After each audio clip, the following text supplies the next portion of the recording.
Sa pong pinagpaalang gabi po sa bawat isa sa inyo mga kapatid. Sa kasalukuyan po tayo po ay nagdiriwang ng kaarawan ng ating Panginoong Yesus o Christmas Day.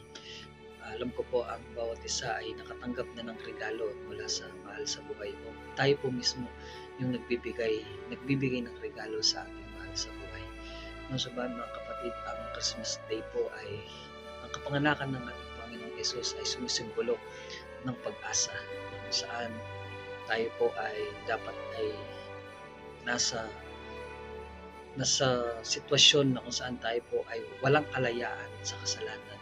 Subalit, inibig ng Diyos na ipadala o isugo ang ating Panginoong Yesus.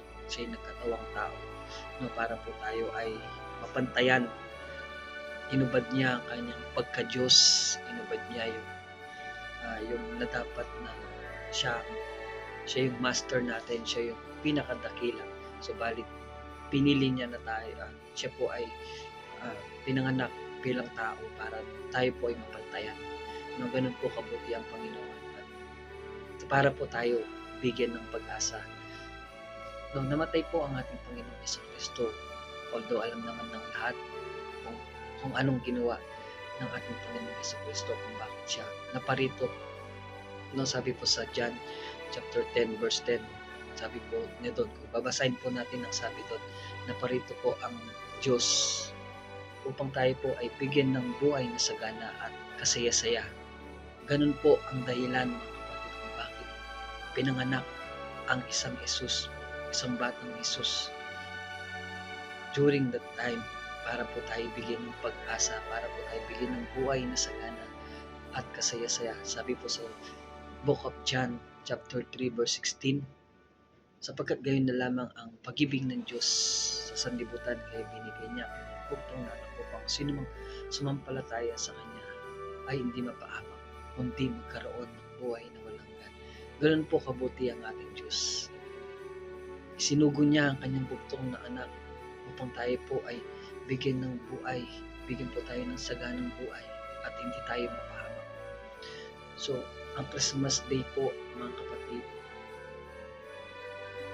ay ang pagkakaroon natin ng pag-asa, pagkakaroon po tayo, pagkakaroon ng kalayaan natin bilang tao dito sa mundo ito.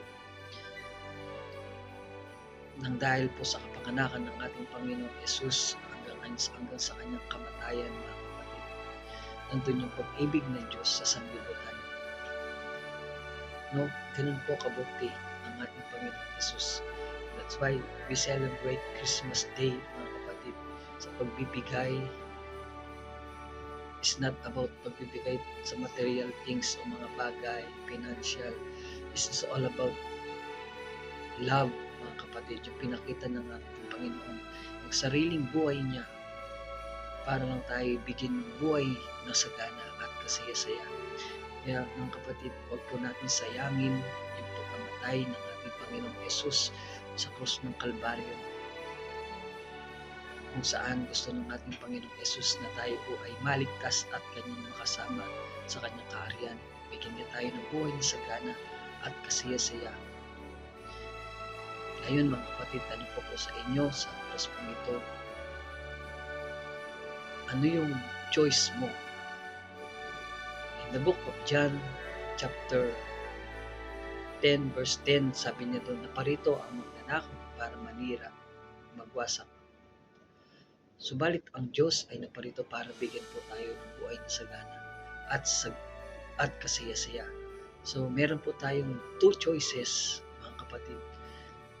Kung doon po tayo sa isang magnanakaw o doon po tayo sa ating Panginoong Yesus. So yun lang po ang iiwan ko sa inyong mga kapatid. Merry Christmas po. Merry Christmas po sa lahat. God bless po.